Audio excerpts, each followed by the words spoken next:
हमें ऐसा प्लेटफॉर्म दे दिया कि खुल के वेश्यावृत्ति करो। मैं कह रही हूँ इस बात को, प्रेमानंद जी ने कुछ गलत नहीं किया। ये खुल के वेश्यावृत्ति करने का लाइसेंस दिया है कि हमने कह दिया लिव इन में रहो। एक बात हो जाएगी, लिव इन से कोई बच्चा पैदा हो जाएगा, उसको तो कानूनी हकूक मिलेंगे, तुम पति पत्नी नहीं हो। जो कोठे बैठी हैं, जो सेक्स वर्कर हैं, बच्चे तो उनके पैदा होते हैं, उनके भी माता पिता, उनका भी कोई पिता सामने नहीं आता कि मैं इसका बाप हूँ और मैं इसे खर्चा दूंगा, जबकि सबको पता होता है, क्योंकि अब तो सब प्रोटेक्शन से रहती हैं कि किसका बच्चा है। लोहे पे और सोने की पॉलिश करा दो तो सोना हो जाएगा। है तो वही ना। हमारी वैवाहिक रिश्ते को ये एक ऐसी धरोहर थी कि ये कहा जाता था, मैं क्या आप लोगों के सामने कहूँ, कि स्त्री का जो स्त्रीत्व है वो केवल उसके पति की धरोहर है। और अगर उसमें 90% कह रहे हैं प्रेमानंद जी, तो वो 10% भी तो बची हुई हैं। वो 10% में गिन लो अपने आप को, अपने मन को समझाओ कि मैं तो उन 10% में हूँ। दोस्तों में मैं केवल लड़के नहीं गिन रही हूँ, ये भी समझ लो। मेरे लिए को एजुकेशन में मैं पढ़ी हूँ, लड़के लड़की की मित्रता कोई बुरी चीज़ नहीं, जब तक कि वो ओपन है। पहले ज़माने में कहा जाता था कि जो चोरी से किया जाए वो पाप है, वही गुनाह है। अगर एक बच्चा आया और उसने मुझे जब कहा ना कि मुझे बचा लो बस, आप कैसे भी, मैंने कहा बेटा बचना ना बचना तुम्हारे हाथ है, छोड़ दो, मत जाओ। पर नहीं, वो सब बड़े लोग हैं। 1.5 साल में उसकी ये हालत थी कि वो मरने के कगार पे हो रहा था। बोला जी मैं शादी लायक नहीं हुआ, अब मैं किसी भी औरत के साथ सेक्स नहीं कर सकता। उसके बाद एक ट्रे में सबकी गाड़ी की चाबी डाली जाती है और अंधेरा कर दिया जाता है, और फिर चाबी ले लेंगे सब। जिसकी गाड़ी की चाबी जिसके पास आई उसकी बीवी उसके साथ जाएगी आज रात के लिए, फिर से कोई दिक्कत हो जाए इसको, तो वो नियम करते हैं। सब पे लिखा है बेटी बचाओ बेटी पढ़ाओ। किसी बस पे लिखा देखा है, किसी प्राइवेट गाड़ी पे लिखा देखा है, किसी और ऐसी किसी लिखे हुए देखा, केवल ट्रकों पे लिखा है। और ये इतना बड़ा कड़वा सच है कि ट्रकों के ज़रिए ही लड़की सप्लाई हो जाती है।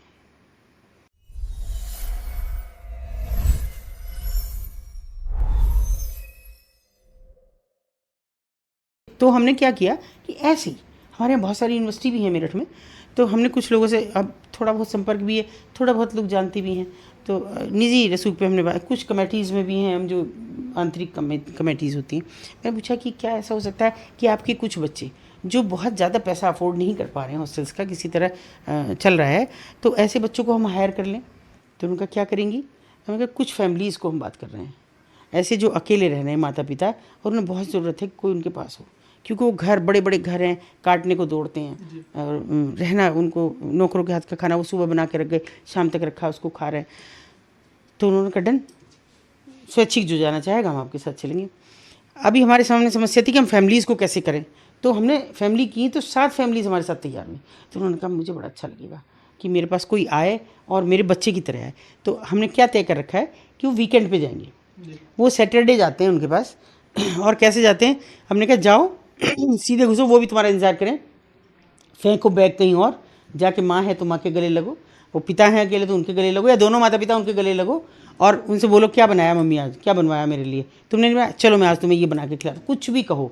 और वो 2 दिन तुमको ऐसे काटने जैसे तुम उनका बेटा हो, वहाँ से आए हो बाहर से। तो उसमें 3 बेटियाँ हैं हमारे पास, 4 बेटे जो आए हैं सामने, और वो कर रहे हैं, और 7 फैमिलीज़ उन्होंने इस तरह की गोद ली, और दी बेस्ट परिणाम उसके हमारे सामने आए।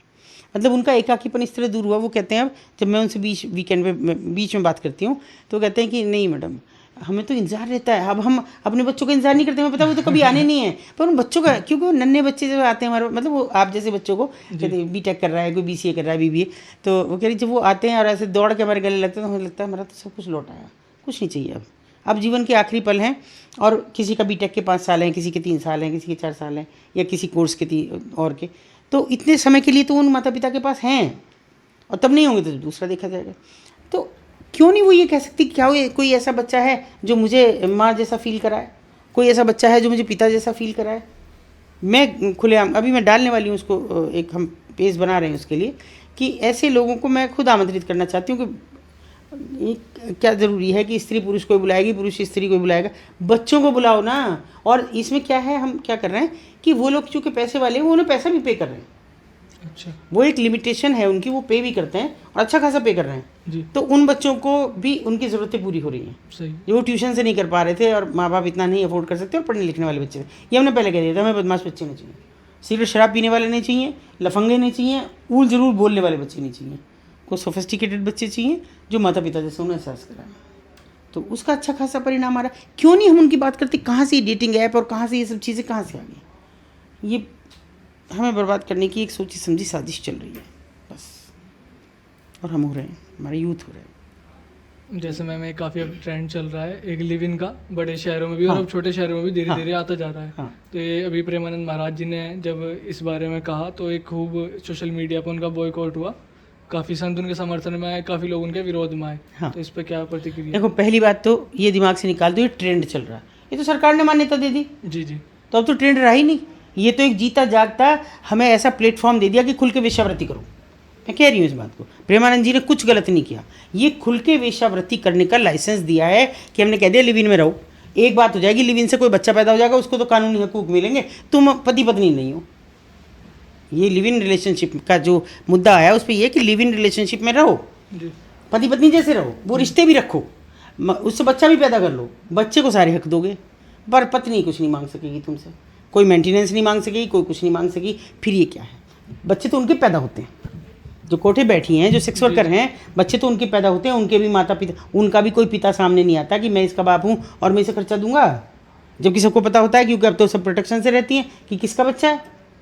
मगर कोई बच्चा अपना वहीं पलेगा, वो उसी हालत में नहीं देता। तो फिर कहाँ गलत कह दिया उन्होंने कि ये वेश्यावृत्ति है? बस ये अंतर है कि वो देखिए आइडेंटिफाइड कर दिए और ये अनआइडेंटिफाइड है, इसको सरकारी मुलम्मा दे दिया, इस पर पॉलिश कर दी, जैसे आप कुछ लोहे पे और सोने की पॉलिश करा दो तो सोना हो जाएगा, है तो वही ना। हमारी वैवाहिक रिश्ते को ये एक ऐसी धरोहर थी कि ये कहा जाता था, मैं क्या आप लोगों के सामने कहूँ, कि स्त्री का जो स्त्रीत्व है वो केवल उसके पति की धरोहर है। अभी तो आज़ादी ने ये कह दिया, कैसे पति की धरोहर है? हमारी बॉडी और हमारी चॉइस। तो देखिए, मैं नहीं मानती कि प्रेमानंद जी ने कोई गलत किया है, बिल्कुल सही कहा उन्होंने, क्योंकि वो संस्कृति की बात कर रहे हैं, धर्म की। और अगर आप धर्म की, मैं सरकार से भी सवाल करती हूँ, अगर आप धर्म की बात कर रहे हैं, आप हिंदुत्व की बात कर रहे हैं, हिंदू राष्ट्र बनाने की बात कर रहे हैं, तो फिर ऐसी चीज़ों को मान्यता देना बंद करना होगा। और एक बात और बता रही हूँ, इसमें एडल्ट्री को सेम कर दिया। एडल्ट्री आप समझते हैं?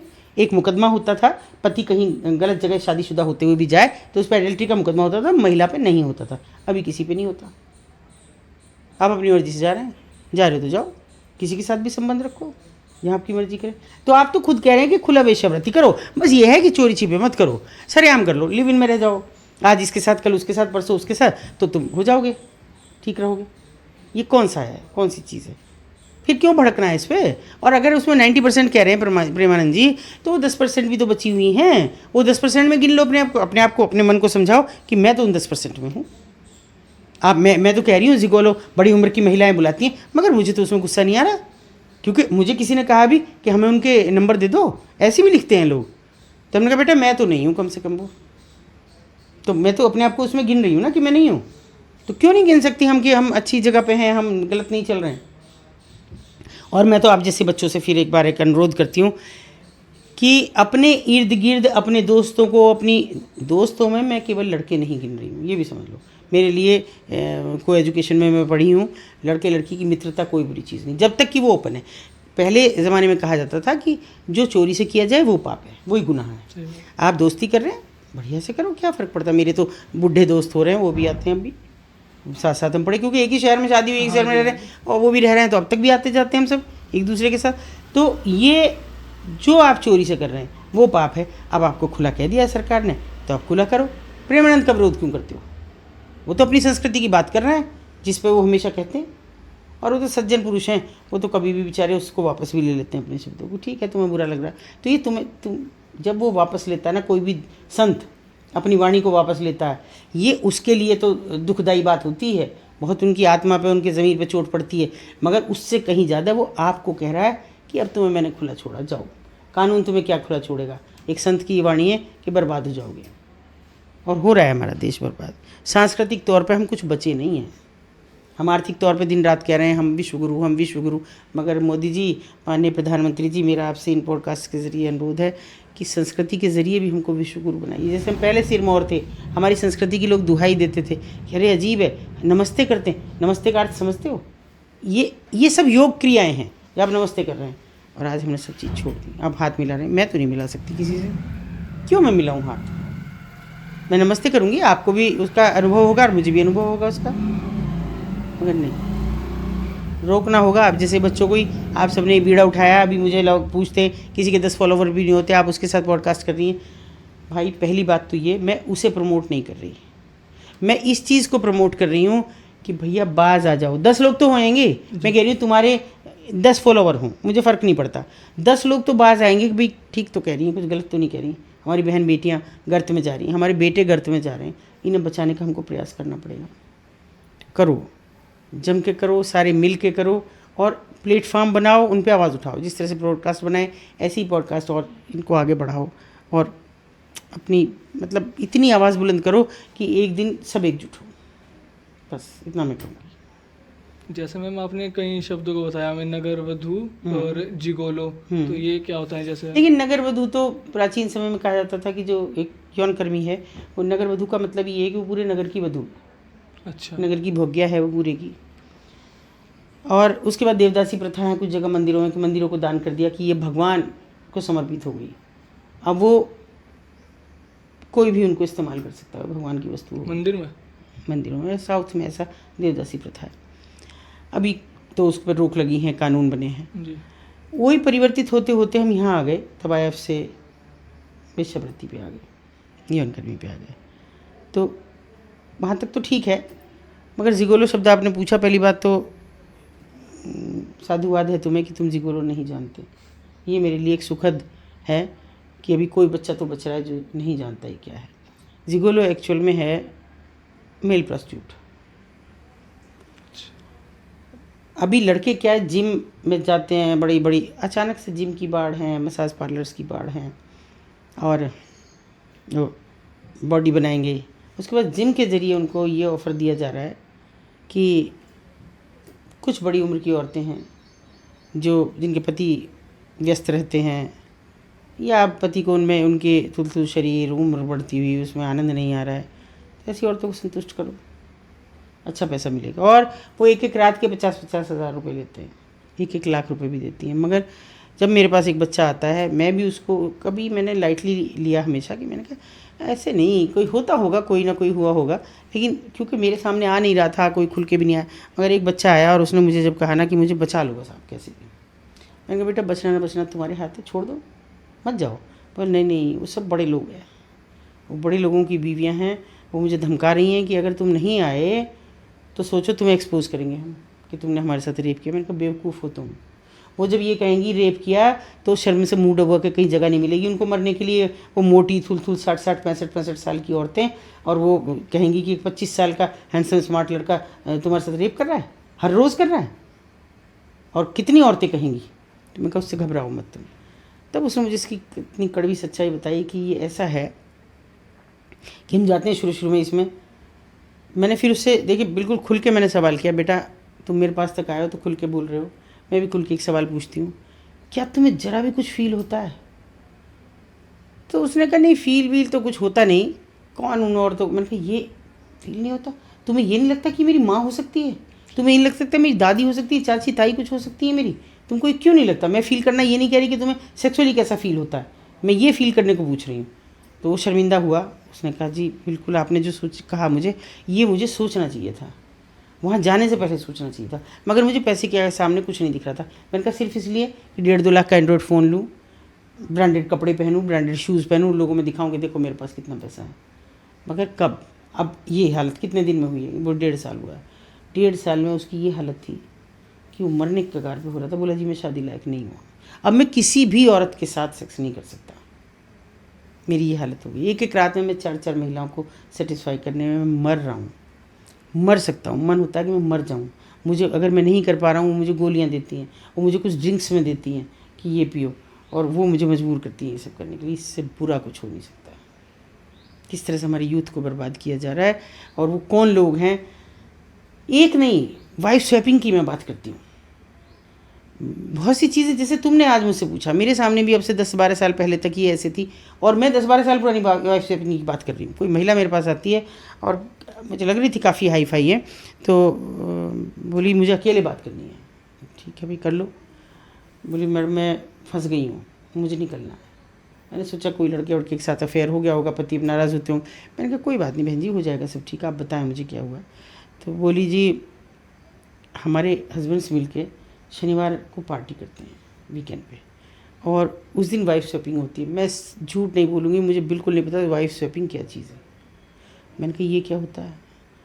उन्होंने बड़े संकोच से कहा कि एक पार्टी होती है, ड्रिंक करते हैं सब, हमको भी ड्रिंक करने के लिए मजबूर किया जाता है, वहाँ तक भी ठीक था कि हम पति की सुन रहे हैं। उसके बाद एक ट्रे में सबकी गाड़ी की चाबी डाली जाती है और अंधेरा कर दिया जाता है, और फिर चाबी ले लेंगे सब। जिसकी गाड़ी की चाबी जिसके पास आई उसकी बीवी उसके साथ जाएगी आज रात के लिए। इससे ज़्यादा गंदगी और क्या हो सकती है? क्या और इससे गंदगी हम ज़्यादा परोस सकते हैं इस समाज में? मैंने उस महिला से कहा कि फिर तुम इससे अलग क्यों नहीं, मना करो अपने पति को कि मैं नहीं जाऊंगी। बोले नहीं कर सकती। क्यों? वो बड़े अधिकारी हैं, मैं नहीं कर सकती। तो बड़े अधिकारी छोड़ दो, कानून तो सबके लिए खुला है। तुम्हें भी कहीं ना कहीं ये है ना कि ये बड़ा आदमी है, मेरा पति है, तो मेरा गौरव है, ये इस गौरव को त्याग दो। ऐसे गौरव की ज़रूरत नहीं है, मजदूरी कर लो, झाड़ू पोछा कर लो, मगर इस गौरव से पीछे छुड़ा लो, जो भी है ये। ऐसा आदमी नहीं चाहिए कि जो आपके सम्मान को एक ट्रे में रख दिया हो, जिसने गाड़ी की चाबी में बंद कर दिया हो जिसने। तो आया उस महिला को समझ, उसने कहा जी मैंने कहा औरों को भी समझाओ। बोले नहीं समझा सकती, हर कोई अपनी अपनी जगह मजबूर है, मैं नहीं समझा सकती। मैं अपने माता पिता को ये बात नहीं कह सकती।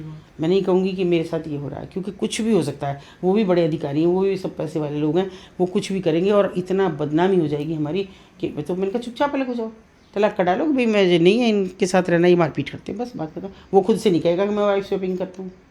तलाक लिया उस महिला ने। लेकिन ये चल रहा है, ये रेगुलर चल रहा है, आज भी चल रहा है, बड़े होटल्स में, बड़े क्लब्स में और बड़े पैसे वाले लोगों में, जिन्होंने था पैसा, जिनके पास खर्च करें, कहाँ करें? ब्लैक मनी है और तरह का है, कहाँ खर्च करें उसको? इन्हीं में करेंगे। और यहाँ आप लोगों को समझना होगा, आप बच्चे हैं, आपको ये समझना होगा कि ये पूरी विधा जितनी भी मैंने बात की, चाहे जिगोलो की है, इनमें सबसे सॉफ्ट टारगेट महिला है हर जगह। अगर वो महिलाएं, मैं उनको भी बुरा नहीं कह रही, जो उम्र दराज हैं, उन्हें एकाकीपन मार रहा है, उनको पति साथ होते हुए भी साथ नहीं है, या उनको झटकार रहा है कि नहीं तुम इस लायक नहीं हो और ये नहीं है, तो वो कहीं ना कहीं एक रिवेंज जैसा कर रही हैं।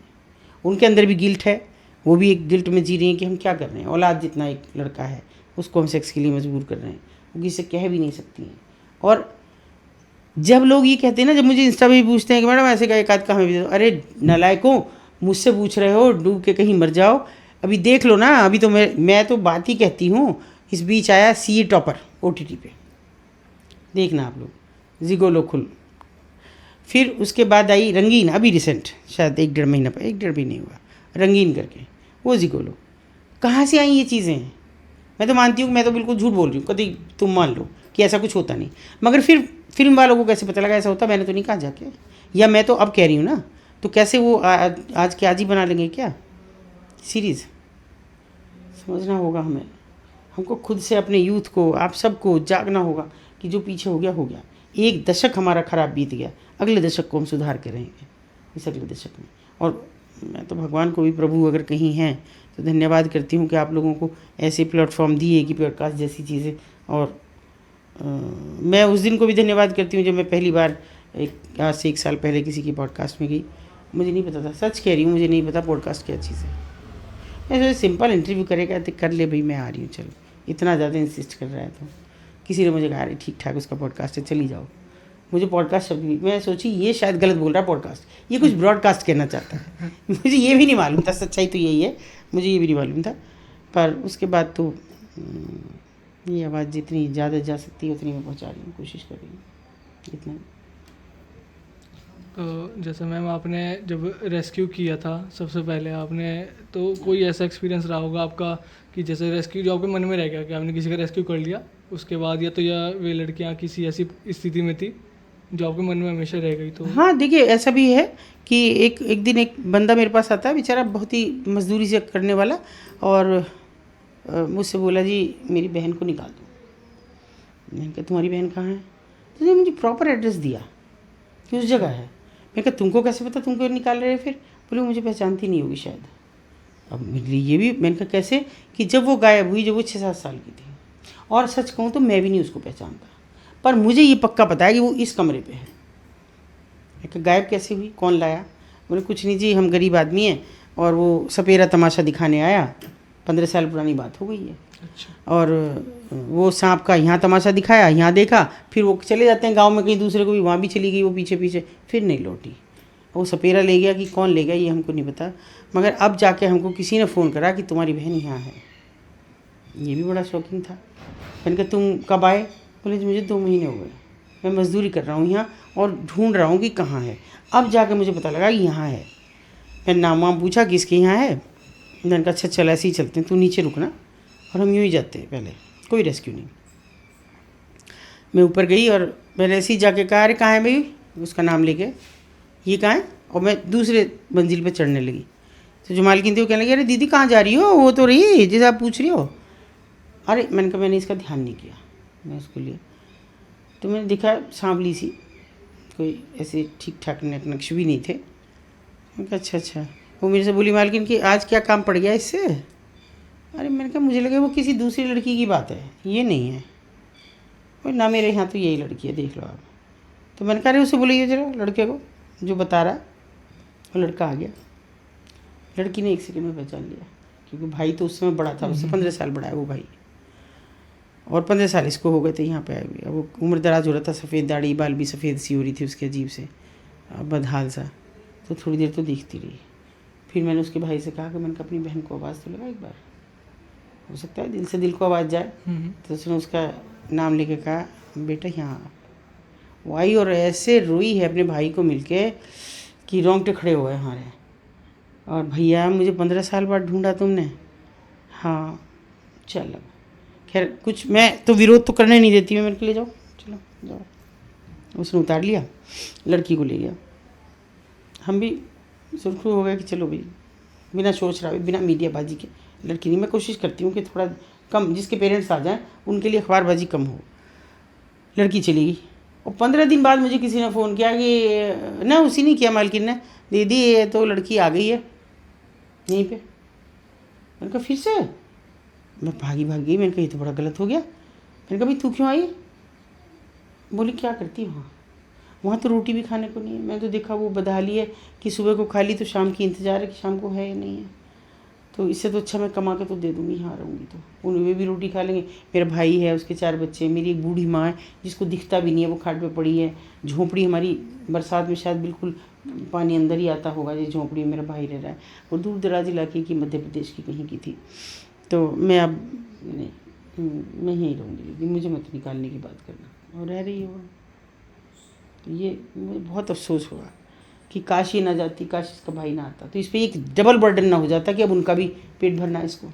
और इस पेशे से अब इससे ज़्यादा और कुछ निकटता हो नहीं सकती कि उस भाई ने ये कॉम्प्रोमाइज़ कर लिया कि ये ही सही, तू रोटी तो खिला रही है हमें बस।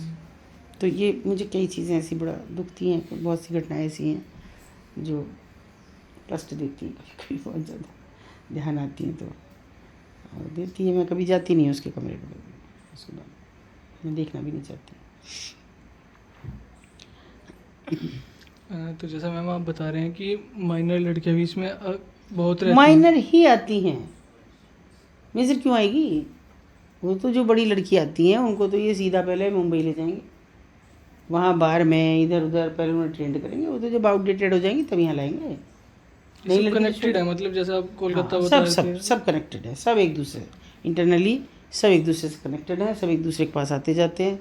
और पता है कि यहाँ नहीं तो वहाँ चले जाओ, वहाँ रेड हो रही है तो चलो यहाँ भेज दो 2-4 दिन के लिए, यहाँ हो गई तो वहाँ भेज दो, यहाँ ज़्यादा हो गई अब थोड़ा तो।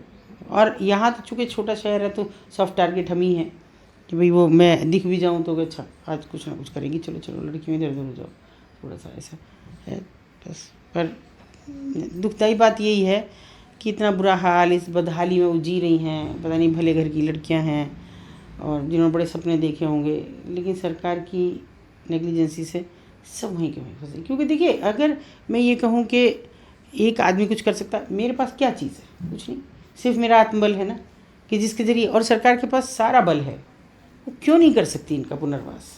मैं हटाने की बात नहीं करती, मैं उनको वहाँ से बेदखल करने की बात नहीं करती, मगर ये तो करती हूँ कि आप उनका पुनर्वास तो करें, उन्हें काम तो दें। और वो भी नहीं है। आप दुनिया भर में स्वयं सहायता समूह बना रहे हैं, हमने बहुत कोशिश की कि स्वयं सहायता समूह इनके भी बने, मगर कोई नहीं करता बात इस विषय पे। जैसे मैम जब आप कोई रेस्क्यू ऑपरेशन करते हैं इनका, तो प्रशासन, आपने जैसा बताया कि जैसे सीओ का ऑफिस ही वहीं है, तो प्रशासन की कोई सपोर्ट नहीं रहती? नहीं कोई नहीं, हम तो सब खबर भी नहीं देते। हम तो खबर भी जब देते हैं जब रेस्क्यू हो जाए लड़की, तो गायब हो जाएगी लड़की। तो प्रशासन खुद ही बता, मतलब जैसे पुलिस वाले खुद ही बताते हैं कि उनको बता देंगे, उनके तो अच्छे लिंक हैं, हमारे थोड़ी हैं इतने, हम तो दुश्मन हैं उनके। वो तो बता देते हैं खुद ही कि तुम आज इधर उधर कर दो कोई लड़की हो तो। आज है तो हम तो बताते नहीं, कभी नहीं बताया मैंने कि रेड पुलिस होने वालों वाली। को तो ऐसा क्यों करते लेकिन media, thanks to media, media ने मेरा इतने 32 सालों में इतना साथ दिया है, इतना साथ दिया है कि मैं शायद सैल्यूट करना भी कम होगा। कभी सूचना लीक नहीं हुई, हमेशा एक बिल्कुल सिक्योरिटी की तरह से मेरे साथ रहे और सच्चाई को सामने लाए एकदम। जैसे आप बता रहे हैं कि पुलिस से साथ नहीं थी, तो पुलिस का कुछ इसमें क्या स्वार्थ है बिल्कुल, पुलिस का अरे ऐसा? पैसा सबका है भाई, सबका पैसा जाता है, बंधा जाता है। 200 पर हेड भी जाता है, पर मंथ भी जाता है। अगर मैं कहूँ कि 200 रुपये पर हेड जाता है तो ये कोई अतिशयोक्ति नहीं है, जाता है। तो उनके तो वो तो स्टेक होल्डर्स हैं, उनके सबको जाता है। नीचे रिक्शे वाला भी एक कस्टमर भेज रहा है, उसको भी 10 रुपये मिल जाएंगे। एक खुद आ रहा है, वो तो दे ही रहा है वहाँ पैसे। अगर कोई दुकान पे खड़ा हो गया, उस दुकानदार के भी 10 रुपये बन जाएंगे कि वहाँ से सेटिंग हुई, सामने वाले कोठे पे हो गई, तो वो भी 10 रुपये दे के जाएगा। ये पूरा देखिए, अगर सब कहते हैं कि दुकानदार तो नहीं करेंगे, नहीं करेंगे, मान लिया मैंने, फिर नीचे बैठे क्यों हैं? क्यों नहीं एक झटके से उनको सबको कहते सरकार पे दबाव बनाते? आप तो व्यापारी हैं, आपका तो दबाव रहता है, दबाव दीजिए कि साहब इनका पुनर्वास कीजिए। हटाने की बात नहीं कर रहे हम, रहेंगी तो ये हैं ही, क्योंकि कहीं जाकर तो गलियों में बिखरती हैं, फिर और ज़्यादा खतरा होता है। तब फिर आप वहीं रखिए और इनको काम सिखाइए, काम करने का मौका दीजिए इनको, इनके समूह बनाइए। जैसे आप गांव देहात में बना रहे हैं, ऐसे उनके भी तो समूह बनाइए। नहीं है वो तो किसी का ध्यान ही नहीं है यार, किसी भी चीज़ पे नहीं है। रेस्क्यू के बाद जैसे आपने किसी का रेस्क्यू कर लिया, तो आप कह रहे थे आप टच में भी रहते हैं, हाँ। तो मगर कभी कभी कोई ज़्यादा मेंटली कोई लड़की ट्रोमाटाइज हो गई, तो वे कैसे आप हैंडल करते हैं? नहीं, वो तो सब पहला ही प्रोसेस है। वो तो तब तक हम उसको कहीं करते ही नहीं हैं जब तक, देखिए नारी निकेतन में जाएगी तो सरकार की जिम्मेदारी है, हमारे पास है तो वो हमारी जिम्मेदारी है। तब तक हम उसकी काउंसलिंग भी कराते हैं, उसकी मेंटल ट्रॉमा जब तक ख़त्म नहीं हो जाता तब तक उसको कहीं कोई शादी की है उसकी बात, भले ही उसका प्रेमी भी है और नहीं बात करते। माता पिता के पास जा रही है तो उनके साथ लगातार हम टाइप में, जी। लगातार 3 महीने तक तो हम फॉलोअप करेंगे ही करेंगे हर हालत में, कि ऐसा ना हो लड़की वापस आ जाए और फिर से कोई दिक्कत हो जाए इसको, वो नहीं। तो रेड लाइट एरिया में जो जैसे कहीं कहीं है, मेरठ में है, दिल्ली में है, जीबी रोड टाइप हो गया, तो इसमें ज़्यादातर सब जो लोग आते हैं वे गरीब तबके के ही कस्टमर जो हाँ। आते हैं, अब कस्टमर तो भी। अब तो बिल्कुल बिलो पॉवर्टी लाइन है वो सब लोग, जो हैंड जी। टू माउथ हैं कि अभी 500-600 रुपये दिन भर में कमाए, 250 रुपये वहाँ खर्च करे, 300 रुपये करे, 100 रुपये की दारू पी और बाकी 100 रुपये घर में पकड़ा के बीवी को पीटा कि इतने में खर्चा नहीं चलेगा, इतने में ही चला। बस ये उनका रूटीन है रोज़ का। और ना उन्हें कोई सोशल स्टिग्मा का डर है कि भाई लोग क्या कहेंगे, ये उनको डर नहीं है। कोई बड़ा आदमी क्यों आएगा उसके लिए? तो जब हाई फाई लड़कियाँ कॉलेज गर्ल्स मिल रही हैं तो वो यहाँ क्यों आएगा? उसको यहाँ आने की क्या ज़रूरत है? जो और फिर पोस्ट बिल्कुल। एरिया में रहते हैं हाँ, उनके लिए उनको ज़रूरत है। एक काफ़ी ट्रेंड है, एक आपने सुना हो शुगर डैडी शुगर मम्मी, इसका भी काफ़ी एक हाँ, कॉलेज में पढ़ रही लड़कियां, वीडियो भी कई सारी आती है कि एक था एक लड़का, वो वीडियो इस तरह की बनाते हैं, वे दिल्ली की रात में सड़कों पर निकलते हैं हाँ, और वहाँ लड़कियां, कॉलेज की लड़कियां खड़ी रहती हैं हाँ, और अच्छे परिवार से लगती हैं अच्छी देखने बात। में भी, और हाँ, वे भी ऐसे। हाँ, वही तो मैं कह रही हूँ कि पोल पे खड़ी हैं, रेड लाइट पे खड़ी हैं। तो देखिए आप लोग नहीं जानते रेड लाइट एरिया क्या है, मगर वो जानती हैं कि रेड लाइट क्या है। जो ये एस्कॉर्ट सर्विस चलती हैं, हाँ। कॉल गर्ल, कॉल बॉयज़ वगैरह जो होते हैं, हम्म, इसमें और रेड लाइट एरिया में क्या एक फ़र्क रहता है? क्योंकि सारा क्या वे अपनी इच्छा से कॉल गर्ल, बिल्कुल वो वे अपनी इच्छा से इच्छा से हैं, कर रहे हैं, और जो वैश्य इसमें वो है? तो मजबूर है, वो तो इतनी ज़्यादा मजबूर है कि शायद दुनिया में कोई और होता होगा। वो तो एक डिटेंशन में है, एक हिरासत में है जिससे मुक्ति ही नहीं है कभी, मर के भी मुक्ति है बस, और कोई मुक्ति नहीं है। मैम आपको लगता है कभी ये प्रोस्टिट्यूशन नहीं, कभी ख़त्म हो पाएगा? कभी भी नहीं, ऐसा क्यों? कभी भी नहीं। इसलिए कि हम हमारे समाज में इर्द गिर्द में ऐसे नरपिशाच नराधम बैठे हैं जो बगनक गड़ाए हुए कि कब लड़की फंसे और कब हम ले जाके बेच दें। कैसे हो जाएंगे ख़त्म जब तक हम अपने बच्चों को नहीं समझाएंगे। एक चीज़ आपने देखी हो, गौर करना कभी, अब करना। अभी आप जाओगे जब मुजफ्फरनगर तो आप ये देखना कि आपको चाहे तो वो छोटा ट्रक, छोटा हाथी, बड़ा ट्रक, बस यही इस टाइप के सब पे लिखा है बेटी बचाओ बेटी पढ़ाओ। जी। किसी बस पे लिखा देखा है, किसी प्राइवेट गाड़ी पे लिखा देखा है, किसी और ऐसी किसी लिखे हुए देखा है? केवल ट्रकों पे लिखा है। और ये इतना बड़ा कड़वा सच है कि ट्रकों के ज़रिए ही लड़की सप्लाई हो जाती है, कि ट्रक में सामान लोड है, उसी में लड़की लोड है। कोई पता ही नहीं, और वही लिख रहे हैं बेटी बचाओ बेटी पढ़ाओ हर जगह। जैसे कि आप नर्सिंग होम्स पे लिखा रहता है यहाँ लिंग परीक्षण नहीं होता, बोर्ड लगाने के जी। हर जगह होता है। लिंग परीक्षण किया, पेन रखा, एक पेंसिल सबके पास रहते हैं, आपने पेंसिल उठा ली, चाहे कान ही खुजाने लगे उससे तो लड़की हो गई, पेन उठा लिया तो लड़का हो गया। लक्ष्मी गणेश जी सबके टेबल पर रखे रहते हैं, लक्ष्मी जी उठा ली तो लड़की हो गई। कहाँ बताने की ज़रूरत है, कहाँ मुंह खोलने की ज़रूरत है। तो हर जगह आपने लिख दिया बेटी बचाओ बेटी पढ़ाओ, तो हम तो बचा रहे हैं जी। अब किसकी लड़की को कहाँ ले जाकर बेच के बचा रहे हैं, ये हमारा काम है। तो ये जैसे यहाँ पे ये हमारे इसमें मेरठ में जो कबाड़ी बजा रहे हैं, यहाँ पर बाहर से सब पूरे इंडिया से लड़कियाँ आती हैं। जगह से आती है, सब जगह भाई, केवल मेरठ में नहीं, सब जगह से लड़कियाँ आती हैं जहाँ सौदा पड़ जाए। भाई ये तो बिक्री करने वाले व्यापारी पे डिपेंड करता है ना, उसके सौदे के जहाँ दाम मिलते हैं वहाँ चला जाता है। कितने में बेच जाते हैं अंदर लड़की? देखो कोई वो नहीं है, सुंदर लड़की है, भरे पूरे शरीर की है तो 50,000 1 लाख बस, इससे ज़्यादा का कुछ नहीं है कहीं भी, ज़्यादा कुछ नहीं है। कोई सोचता हो 4-5 लाख। माइनर छोटी लड़कियों को 7-8 साल से भी लड़कियों को बेच जाते हैं, तो उनका ये तो एक तरह से बहुत टाइम बाद उनके अगर ये नहीं, 14-15 साल की उम्र में उनको धंधे में उतार देते हैं, ऑक्सीटॉक्सिन लगा के थोड़ा ग्रोन अप किया जाएगा और बस। ऑक्सीटोसिन एक इंजेक्शन होता है, अब आप लोग पता नहीं देहात से हैं या नहीं है, लेकिन अगर हमारे गाय भैंस दूध नहीं देती, गाय नहीं स्पेशली भैंस, तो ऑक्सीटॉक्सिन एक इंजेक्शन लगाया जाता है ताकि वो तुरंत से पवास जाए। अब वो यानी कि उसके जो दूध आ जाएगा तनों में आ जाएगा, वही सेम बच्ची का है कि उसको ऑक्सीटॉक्सिन लगाया जाएगा तो ग्रोन अप दिखेगी। फिर वो उसके शरीर में कितने परिवर्तन होते हैं, कितने घटिया परिवर्तन होते हैं कि वो खुद से किसी को अप्रोच करती है कि मैं चलूँगी मुझे लेके जाओ। इतनी इस कदर पता नहीं इसमें क्या डालते हैं ऑक्सीटॉक्सिन में और भी, कि वो इस कदर ईगर हो जाती है कि कोई भी आदमी मिल जाए, बुढ़ा का जवान कोई भी हो, वो हर किसी के साथ सेक्स करने को तैयार होती है। जैसे हार्मोन्स उनमें मतलब डेवलप हो जाते हैं और दिखती भी है, ये गाल भर जाएंगे। बेसिक तो ब्रेस्ट से मतलब है उनका, वो भर जाएगा बस, इतना है। एक एवरेज कितने देर तक, जैसे कोई जैसे 14 साल से आप बता रहे हैं कि लड़कियां स्टार्ट हैं, तो कहाँ किस एज तक? बस 30 के बाद उनका कोई कैरियर नहीं है। आप कितना यूज़ करोगे, आप इस पेन को यूज़ करते रहो जी। तो इसकी शाही एक दिन तो ख़त्म हो जाएगी। 30 के बाद उनका क्या होता है? कुछ नहीं है तो ट्रैफिकर बन जाए, वो भी लड़कियां फंसा के लाने लगे अपने एरियाज से जहाँ की भी अच्छा, वो है। और अच्छा या वहीं पड़ी रहे, किसी कस्टमर ने 5 रुपये दे दिए 10 रुपये दे दिए, कभी खाने को मिल गया कभी नहीं मिला, बस इस तरह ज़िंदगी काट ली। बहुत भाग्यशाली हुई तो कोठा मालकिन बन जाए। अच्छा, पैसा हो गया अगर उनके पास तो वो ले लें किराए पे। 2 तरह की होती हैं, एक ऑनर जिनकी बिल्डिंग है, एक कीपर जो किराए पे लेती हैं उनसे। तो ये स्थिति है बस। एक आप बता रहे थे कि आप पे कई बार हमला भी हुआ है, आप पे केस भी हुए हैं, तो केस ये भी कैसे, होते हैं। मतलब केस किस वजह से? मर्जी भाई, किसी का हित प्रभावित करेंगे तो मुकदमे तो करेंगे भाई। भाई सीधी बात है कि मैंने एक लड़की आज निकाली, जी। जैसे मैं वो बताऊं कि अखबार के एक पेज पे लिखा जाता है कि संकल्प का साहस पास पुलिस फेल, जी। एक बड़ी खबर लगती है और लिखा उसमें कि ये सब बहुत अच्छा किया। एक लड़की को निकाला था जिसे पुलिस 17 दिन से नहीं ढूंढ पा रही थी, हमने उसे ढूंढ दिया था, सेम डे ढूंढ दिया। वो खबर छप गई, पेज पलटा तो उस पर लिख रहा है उस लड़की का ऐसे हमको खमियाजा दिया जाता है, उस पर लिख रहा है कि संकल्प के कार्यकर्ताओं पे मारपीट, छिनौती, अपहरण का केस दर्ज। जैसे ही हम एक लड़की निकालते जी। हैं तैसे ही वो हम पे एक मुकदमा करते हैं।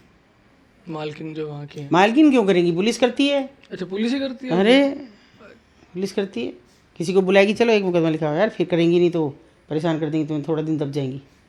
दुखती तो मैं एक दिन भी नहीं, पर जैसे जो वहाँ से निकलना चाहती हैं वे लड़कियाँ आपसे कांटेक्ट कैसे करती है, आप कैसे नहीं, देखिए identify- वो तो एक टेक्निकल सिस्टम है हमारा। हम आई कॉन्टेक्ट पे जाते हैं, पहले देखेंगे लड़कियां कौन हमसे आंखें मिला रही है, कौन हमारी बात सुन रही है। कभी कभी हल्का सा मुस्कुरा के उसको ये कोशिश करेंगे कि वो हमसे बात करने की कोशिश, बात तो कर ही नहीं सकती, मालकिन होती है। कभी हाथ पकड़ लिया और हल्के से अपनी उससे एहसास कराया कि हम तुम्हारे साथ हैं। कभी थोड़ा कंधे पे थपथपा दिया, सिर पे हाथ फेर दिया, या फिर कभी कभी सीने से भी लगा लिया। तो धीरे धीरे अगर लड़की बिल्कुल बिना विरोध के ये सब काम कर रही है तो वो हम समझ जाते हैं निकलेगी, तब हम उसे अपना नंबर देते हैं। मालकिन की नज़रों से बच के देना पड़ता है, तब हम उसे अपना नंबर देते हैं। ये कितने बड़े एरिया में चलता है मैम? जैसे कि आप कह रहे हैं कि मालकिन भी वहीं होती है, एक कोठा जिसे कहते हैं, कितना बड़ा ये तो बहुत बड़ा कमरा है हमारा। जो ये आधा हो तो ये तो एक जगह होगी जहाँ बैठना है, वहीं लड़कियों को देखना है, वहीं कस्टमर आएगा वहीं बैठे। और फिर जो उसके पीछे कमरा है उसमें केबिन है, 2-3 भी हो सकते हैं।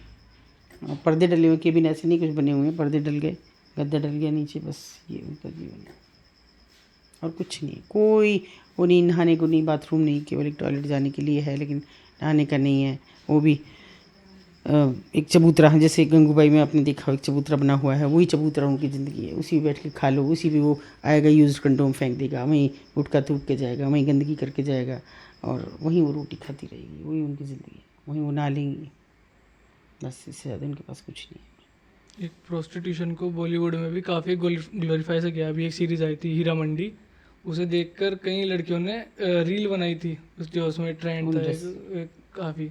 तो ये बॉलीवुड भी एक तरह से, बॉलीवुड कौन सी चीज़ नहीं परोस रहा है, कौन सी चीज़ नहीं परोस रहा, और हम उसे एक्सेप्ट कर रहे हैं। गलती तो हमारी है ना। हम चोरी से देखते हैं, मगर देखते हैं तो वो इतना बड़ा कटु सत्य है कि बच्चे जानते हैं माँ बाप ये देख रहे हैं, और माँ बाप जानते हैं बच्चे ये देख रहे हैं, फिर भी हम कुछ नहीं रुकावट करते, कोई रोक नहीं लगती, कोई हम बात नहीं करते इसमें। और जब तक हम बात करना नहीं शुरू करेंगे, देखिए किसी भी चीज़ के लिए बहुत ज़रूरी है चर्चा करना, है ना। अभी जैसे मैं पॉडकास्ट के बारे में कहती हूँ, बहुत ज़रूरी है खर्चा, चर्चा और पर्चा, तीनों चीज़ करने का। आपको खर्चा भी करनी है, चर्चा भी करना है, और मतलब लिखना भी है। क्योंकि मैं बहुत लिखती हूँ, मैं लिख लिख के सबको भेजती भी हूँ। ऐसा नहीं है कि नहीं भेजती हूँ, सरकार तक नहीं जाती है मेरी आवाज़ें, मगर वो वहीं के वहीं दब जाती हैं। कभी मुझे इस चीज़ का रिप्लाई नहीं आता। हाँ, मैं कुछ और शिकायत करूँ, किसी के साथ हुआ, फट से रिप्लाई आता है 24 घंटे में उसका। इसका नहीं आता। इसका मतलब मैं मानूँ कि वो देख रहे हैं और नहीं सुन रहे। आप एक एनजीओ चला रहे हैं, एनजीओ चलाने के लिए फ़ंड की भी ज़रूरत होती है, तो फंड वगैरह सरकार की तरफ से आते हैं? नहीं, अरे हमारी सरकार किसको फंड दे रही है यार, हमारे मार के बैठ जाती है सरकार तक। ये सीधा, मेरा शहर बहुत अच्छा है, फंडर्स की कोई कमी नहीं, मुझे मेरी मदद करते हैं। वैसे तो मेरा रेस्क्यू में क्या लगता है, पर फिर भी जब मैं बच्चे पढ़ा रही हूँ उसमें मेरा पैसा लगता है। उनके बच्चे हर साल मेरे पास 3, 4, 4, 5, इस बार बहुत सारे बच्चे हैं, तो उनके लिए मैं मांग लेती हूँ लोगों से। मांगने में मुझे कोई शर्म आती नहीं, मैं तो कहती हूँ भैया दे दो, स्कूल में तो वो कर दें, जाके जमा कर दो, बच्चे की फीस हो जाएगी, ज़िंदगी बन जाएगी, बच्चा दुआ देगा तुम्हें। और हम 9-10 तक पढ़ाते हैं बस बच्चों। अच्छा। उसके बाद में उनको प्रेरित करते हैं, आप ट्यूशन पढ़ाइए, अपने घर का खर्चा निकालिए, अपने पढ़ाई का। तो इसमें हमें स्कूल प्रशासन भी मदद करता है, उनको ट्यूशन दिलाने में, छोटी क्लासेस के बच्चों की, या और दूसरे क्लास स्कूल भी हम कहते हैं भाई अपने बच्चों को हमारे बच्चों से पढ़वाना। तो एक जगह प्रोवाइड करा देते हैं कि यहाँ के वो बच्चे पढ़ा लेंगे उसी स्कूल में जाके दूसरे में। तो वो फिर और बाकी जो थोड़ा सा मजबूत हो गए और बाहर जॉब भी कर रहे हैं, वो लोग भी इन बच्चों को फिर स्पॉन्सर करते हैं, हम पैसा भी देते हैं और स्पॉन्सर करते हैं, पूरी खर्चा उठाते हैं, बिना ये जाने ये कौन सी का बच्चा है, किसका बच्चा है, वो भी करते हैं। और बाकी हम मांग लेते हैं, मांगते उनके करते ही। एक्सपीरियंस क्या बताऊँ, एक्सपीरियंस तो इतने ख़राब हैं कि 1000 बार जब भी लड़की हमने कभी निकाली होंगी तो हमने गालियाँ सुनी होंगी, तेरी बेटी को यहीं बिठा दूँगी, तेरी बहू को यहीं ले आऊँगी, तुझे पता लगेगा कैसे होता है धंधा, कैसे करेंगे।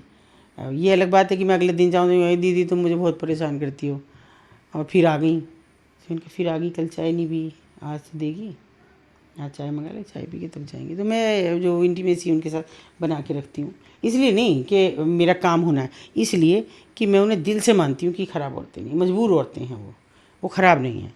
मैं उनका, वो मुझे कभी कहती हूँ, मान लो गई मैं, दीदी जयपुर आई हूँ, तुम्हारे लिए क्या लाऊँ, चल मेरे लिए एक साड़ी लिया। अच्छा। यही मैं पहनती हूँ, बहुत इज्जत के साथ पहनती हूँ, और बताती हूँ उस दिन फ़ोटो भी करके, देख तेरी साड़ी पहनी, अच्छे से सहेज के रखती हूँ, बहुत कम पहनती हूँ। तो ऐसा नहीं है कि मैं किस चीज़ को मना करूँ, या मैं उनसे ये परहेज़ करूँ कि नहीं मैं जाते ही मैं क्या बुलाऊँगी, तो मैं ठंडा पीती नहीं हूँ, चाय कॉफ़ी में से कुछ भी मंगा लो, नीचे से ही आना, पीऊँगी ज़रूर, बिना पी उठूँगी नहीं। ये जबकि मैं बहुत चाय वाय नहीं पीती हूँ, गाय भगाए कोई पी लेती हूँ, पर मैं फिर भी वहाँ जाती हूँ तो ज़रूर पीती हूँ। ये तरीका है कि उनको ये लगे कि तुम्हारे लिए बुरा नहीं कर रही, जी जी ये अच्छा ही कर रही है, रेड नहीं होती। मैंने रेड नहीं होने दी कभी भी। जैसे और जगह हो जाती है रेड, पुलिस गई धड़ धड़ धड़ औरों को भी ले गई, 5-7 लड़कियां उठाई, अगले दिन उनकी ज़मानत हो गई। ये नहीं मैं करती। मेरी किसी महिला की ज़मानत नहीं हुई, जेल गई और मुकदमे चले 10-10 साल 15-15 साल जेल में रही, वो नहीं मैं करती। जैसे आप कभी रेस्क्यू करते हैं तो क्योंकि आप उनके एरिया में जाके करते हैं तो कभी आप पे हमला भी हो सकता है, आपको डर क्या वगैरह मैं भी तो लगता मार दिया था मुझे बिल्कुल जान से। मेरे शरीर में इतना रॉड है, शिकंजे हैं, तो मेरा ये पूरा घुटने में पूरा वो है, एक जाल बंधा हुआ। ये देखो, ये मेरे पूरा एक रॉड है डली हुई, ऐसे शिकंजा जैसे है ये, ऐसे और ऐसे। और मतलब मार दिया था, मेरे ऊपर दूध का टैंकर चढ़ा दिया था। है? कैसे वहीं पे? मतलब मैं जा रही थी यहाँ से, जैसे ही निकली तो मेरे साथ जी और भी थे कोई, मेरी बेटी की शादी थी, अच्छा तो वो पुलिस में थे जो साथ में थे हमारे। तो उन्होंने मुझे कहा कि अतुल जी मुझे ऐसा लग रहा है कोई पीछा कर रहा है। मैंने कहा मेरा कौन पीछा करेगा, और ना ना मुझे तो लग रहा है। तो उन्होंने अपने किसी सिपाही पाही कह के आगे जाके कहा कि मुझे वहाँ जाके मेडिकल के पास मुझे गाड़ी बदल देना। तो गाड़ी बदल ली अंदर जाके, वो फिर भी दिख रहा है। उन्होंने कहा फिर भी कोई है। अब मैंने कहा अभी बकवास मत करो। हम जा रहे थे यहाँ हसनपुर, और जैसे ही हसनपुर पहुँचे तो हमें सड़क उतर के एक गाँव में जाना था। तो मुझे अचानक लगा उस दूध का टैंकर तेज़ी से आया, इस तरफ खड़ा था सड़क के इस पार। तो मैंने कहा दूध का टैंकर आ रहा है। उन्होंने कुछ नहीं किया, मेरा सिरा से पकड़ा नीचे कर दिया जो मेरे साथ थे। जी लेकिन तब तक वो पूरा हम पे चढ़ गया था। वो तो बहुत बुरी तरह डैमेज हुए, बहुत ज़्यादा। उनका तो इतना कि 2 साल बिस्तर में रहे, अभी भी बहुत ज़्यादा नहीं चल पाते हैं। मतलब VRS लिया उन्होंने, सच्ची रिटायरमेंट। लंबे चौड़े आदमी झेल गए थे, नहीं तो बहुत। अब मैं शर्मिंदा हूँ उनकी फैमिली के सामने कि भाई ऐसा हुआ, और पर जिंदा है। फिर से किया मैंने, अच्छा फिर से किया, ऐसे नहीं कि मैं नहीं किया।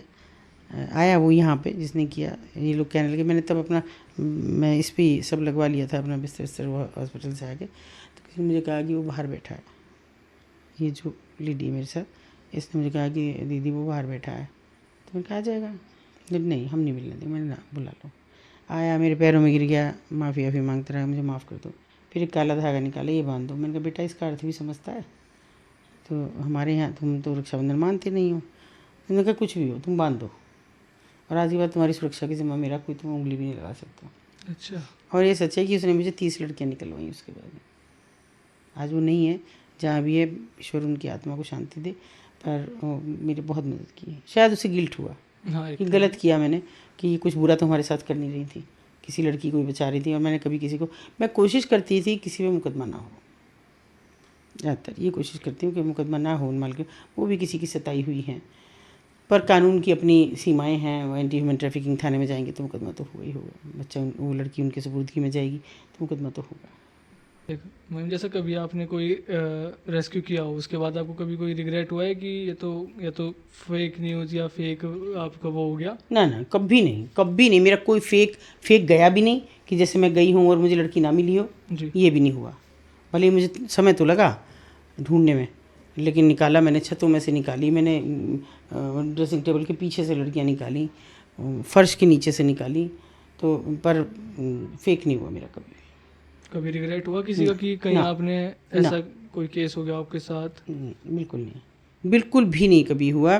क्योंकि जब लाई तो पूरी हिम्मत के साथ, और मेरे को सीना तान के नीचे उतार के लाई, जी और कोई डर नहीं, कोई भय नहीं, ठीक हुआ हमेशा, कभी गलत नहीं हुआ। फेक गया ही नहीं। एक बारी मुझे एक पुलिस ऑफिसर ने कहा था मैम फेक नहीं होना चाहिए। मैंने कहा आप ऐसा क्यों बोल रहे हैं, आज तक तो हुआ नहीं। बोले पता नहीं क्यों मुझे लग रहा है कि इस बार, लेकिन नहीं, वो हम एक गए थे 3 मिली। मैंने कहा सर फेक नहीं, 3 मिली है। अच्छा एक के लिए गए थे? एक के लिए गए थे, मैं कहा तीनों नाबालिग हैं देखो। तो ऐसा कभी नहीं हुआ, ऊपर वाले ने साथ दिया हमेशा।